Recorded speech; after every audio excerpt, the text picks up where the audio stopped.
Muy buenas tardes a todos, a todas. Gracias por venir, por estar acá en este contacto para poder avanzar un poco con la información, tanto en función de la situación epidemiológica como en el avance de las coberturas de vacunación. Ustedes saben que estamos transitando la tercera ola en Argentina, con un número promedio de casos diarios por mes en el mes de enero de casi 81.000 casos, comparado con el pico que tuvimos por promedio diario por mes en el mes de mayo de casi 27.000.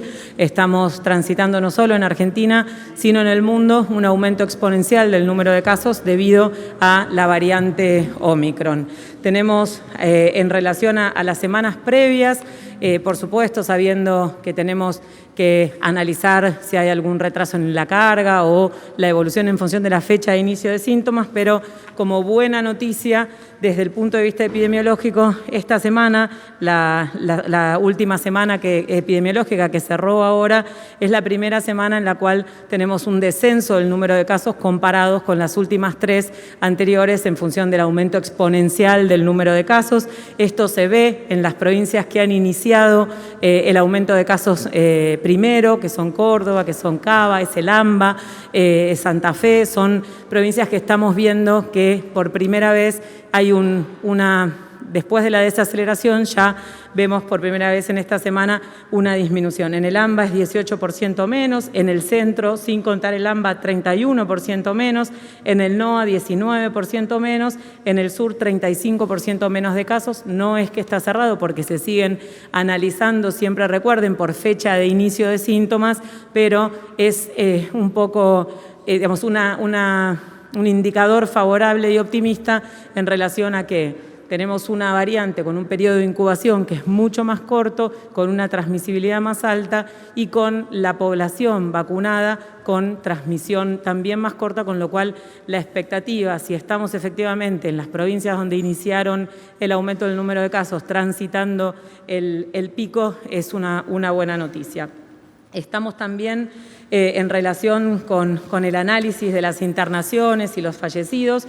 Cuando vemos los fallecidos confirmados por fecha de fallecimiento, no por el reporte, que es lo que se confirma y se informa en los reportes diarios, en la semana epidemiológica 2 tuvimos durante toda la semana 387 personas fallecidas y durante la semana, durante el pico de la ola anterior, hemos llegado casi a tener 4.000 fallecidos. Tenemos un número muy importante de fallecidos menos, con un número mucho más importante de 3 veces más de casos.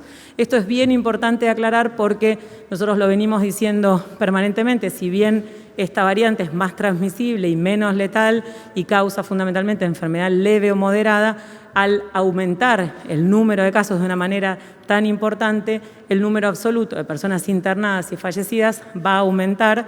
Lo que tenemos que ver es la proporción en relación a la cantidad de casos, y eso es bien diferente. Y las personas que están internadas también son personas que tienen una enfermedad diferente, tienen menos necesidad de respirador, menos días de oxígeno, menos flujo de oxígeno. La ola anterior del año pasado, la necesidad de alto flujo de oxígeno fue muy importante y además eso puso en tensión la provisión de oxígeno. Ustedes recordarán que se había triplicado la oferta y estuvo también al límite en función de eso. Y en relación a la cantidad de personas internadas en terapia intensiva, alrededor de 2.300 con confirmación de SARS-CoV-2, y eso se remite a agosto de el año 2020 en función de la internación.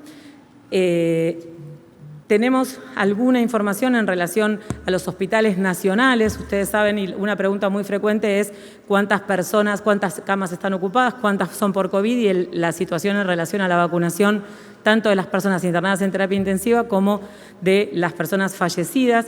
Nosotros, en relación a las camas de terapia intensiva en nuestros hospitales nacionales, seleccionados en la semana 3, con datos al 17 de enero, en terapia intensiva tenemos el 71.5% de ocupación.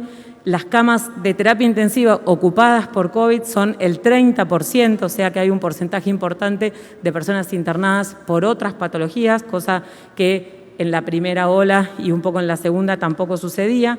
La cantidad de personas internadas con esquema completo de vacunación es de 48% y la cantidad de personas internadas por COVID en terapia intensiva mayor de 60 años es del 56%. El porcentaje de personas incompletamente vacunadas en relación a la mortalidad aumenta entre el 70 y el 88%. De las personas que fallecen no tienen el esquema de vacunación completo y la gran mayoría de esas personas tienen más de 60 años.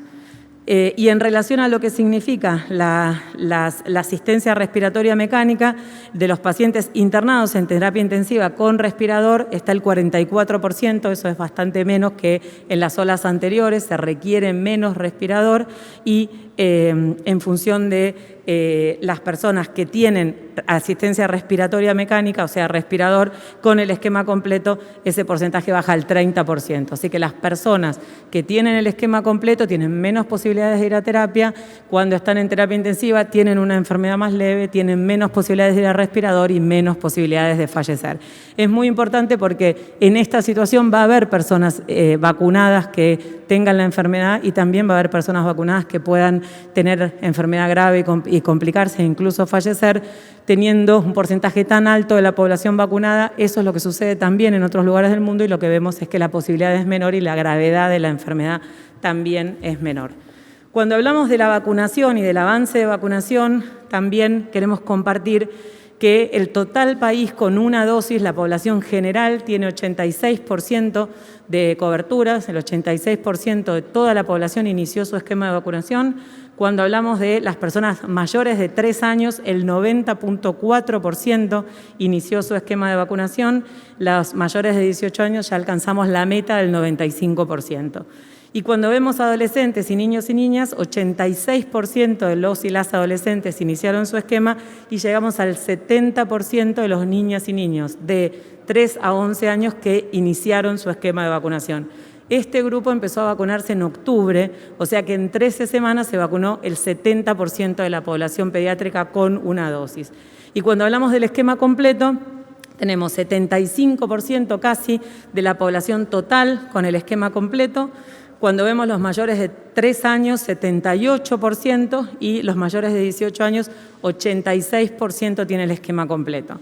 En relación a la población menor de 18, los y las adolescentes de 12 a 17 años, el 68% completó su esquema y entre 3 y 11 el 47% completó su esquema. Cuando hablamos de los refuerzos, mayores de 60 años, el 58% recibió su refuerzo. El personal de salud, 58.5% recibió el refuerzo y las personas, población general entre 18 y 59 años, el 30% ya recibió el esquema de vacunación. En relación al avance de la vacunación y al aumento de la vacunación, la semana epidemiológica 54 fue récord de casi 3 millones de dosis aplicadas, 2.800.000 entre primera dosis, segunda dosis, dosis adicional y refuerzo. El 7 de enero se aplicaron más de 500.000 dosis en un día. Y para contarles que seguimos iniciando esquemas de vacunación, en las últimas 8 semanas iniciaron su esquema de vacunación 987.000 mayores de 18 años y lo completaron 1.800.000 personas mayores de 18 años y en menores de 18 años iniciaron su esquema 986.000 y lo completaron, perdón, al revés, mayores de 18 años 986.000 y 1.800.000 y en niños y niñas 1.700.000 y 3.300.000 completaron el esquema de vacunación. Estamos avanzando en forma sostenida la campaña, estamos trabajando muy fuerte en ese sentido y estamos convocando a la población a vacunarse donde esté. Si está en un centro turístico, si está de vacaciones, averiguar porque en todas las jurisdicciones se está vacunando. Primera dosis, segunda dosis y refuerzo, independientemente del lugar de residencia. Tenemos que avanzar fuertemente en la vacunación, tenemos que sostener los cuidados y avanzar con esta vigilancia en función de ver si ya estamos transitando el pico. Y en relación a las próximas llegadas, tenemos, ustedes saben, los contratos vigentes con Pfizer, que eran 20 millones de dosis para recibir durante 2020, que estamos recibiendo también en enero y febrero.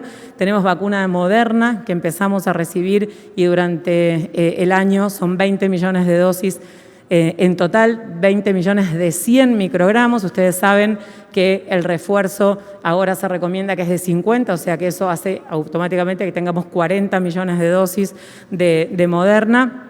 Tenemos el contrato de CanSino vigente y el contrato con Sputnik también vigente para recibir dosis. Son 10 millones de dosis de Sputnik y tenemos también para completar los 5 millones de dosis de CanSino, de los cuales recibimos 1.700.000 y tenemos el stock de la vacuna Sinopharm. La novedad de hoy fue que ANMAT ha autorizado el uso de la vacuna de Pfizer para niños y niñas entre 5 y 11 años, atento la recepción de la solicitud del laboratorio hace la semana pasada, no, fines de la anterior, y con la disposición de ANMAT de autorizar el uso, pudimos avanzar con el laboratorio para firmar un nuevo contrato, una enmienda del contrato para ampliar la vacunación. Hemos adquirido 18.4 millones de dosis para el año 2022, que incluye vacuna pediátrica. Así que el total de dosis que estamos adquiriendo al laboratorio Pfizer es de 38.6 millones de dosis. Hasta ahora hemos recibido 15.3 millones de dosis destinadas a adultos. Es una vacuna diferente, no es la misma vacuna para adultos la que tenemos en este momento, es una vacuna diferente para pediatría. Y de las vacunas que nos quedan recibir, estamos recibiendo 5 millones de dosis para población pediátrica, específicamente para el rango entre 5 y 11 años. Vamos a recibir el primer 1,5 millones entre febrero y marzo y los restantes 3.5 millones en el segundo trimestre, entre abril y junio. Esto es lo que expresa el contrato y estamos trabajando con el laboratorio para ir recibiendo lo antes posible, monitoreando en función de la demanda. Y lo que tiene en relación a las lecciones aprendidas, digamos, la firma del contrato, es que tenemos la flexibilidad también de poder hacer una enmienda en cuanto haya información en relación a la población de 6 meses a 2 años y en relación a la población de 2 a 5 años para poder generar enmiendas y recibir la vacuna. Lo mismo con la vacuna de Moderna y lo mismo estamos haciendo también con Sputnik en función de la información que se está analizando para el uso en adolescentes entre 12 y 17 años. Así que el proceso es el mismo. Una vez que el laboratorio presenta la información a ANMAT y solicita la autorización, lo aprueba ANMAT y cuando esté a la disposición se hace la enmienda al contrato en función de la disponibilidad y el cronograma de entregas para avanzar en ese sentido. Así que no solo Argentina está vacunando desde los 3 años con las coberturas que compartimos, sino que también seguimos avanzando para poder continuar con los esquemas heterólogos de refuerzos, avanzar con la cobertura de niños y niñas y poder transitar esta situación epidemiológica y llegar a marzo con la mayor cantidad de población vacunada, con el esquema completo, ya sea con 2 dosis o con el refuerzo según corresponda, con stock de vacuna, con planificación de ingreso, con un trabajo enorme de todas las jurisdicciones, con un esfuerzo enorme de la ciudadanía y con un logro enorme como país.